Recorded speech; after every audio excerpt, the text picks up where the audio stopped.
देवराजसेव्यमान पावनाङ्घ्रिपङ्कजं व्यालयज्ञसूत्रमिन्दुशेखरं कृपाकरं नारदादियोगिवृन्दवन्दितं दिगम्बरं काशिकापुरादिनाथकालभैरवं भजे।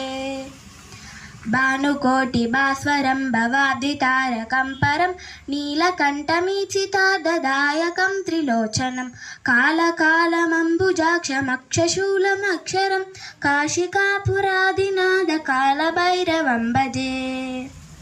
शूलटङ्कपाशदण्डपाणिमादिकारणं श्यामकायमादिदेवमक्षरं निरामयं भीमविक्रमं प्रभुं विचित्रताण्डवप्रियं काशिकापुरादिनाथकालभैरवं भजे।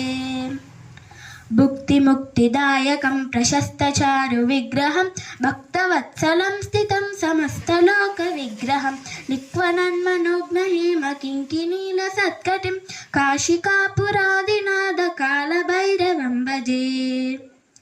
धर्मसेतुपालकं त्वधर्ममार्गनाशकं कर्मपाशमोचकं सुशर्मदायकं विभुं स्वर्णवर्णशेषपाशशोभिताङ्गमण्डलं काशिकापुरादिनाथकालभैरवं भजे।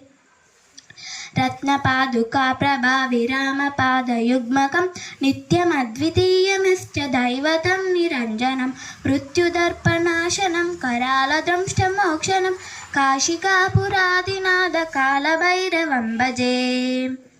अट्टहासभिन्नपद्मजाण्डकोशसन्ततिं दृष्टिपातनष्टपापजालमुग्रशासनम् अष्टसिद्धिदायकं कपालमालिकं काशिकापुरादिनाथकालभैरवं भजे।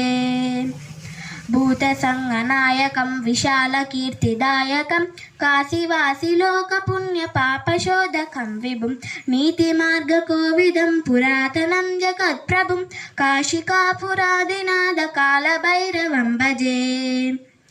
कालभैरवाष्टकं पठन्ति ये मनोहरं ज्ञानमुक्तिसाधनं विचित्रपुण्यवर्धनं शोकमोहदैन्यलोभकोपतापनाशनं ते प्रयान्ति कालभैरवाङ्घ्रिसन्निधं ध्रुवं काशिकापुरादिनाथकालभैरवं भजे। काशिकापुरादिनाथकालभैरवं भजे। कालभैरवं भजे। कालभैरवं भजे।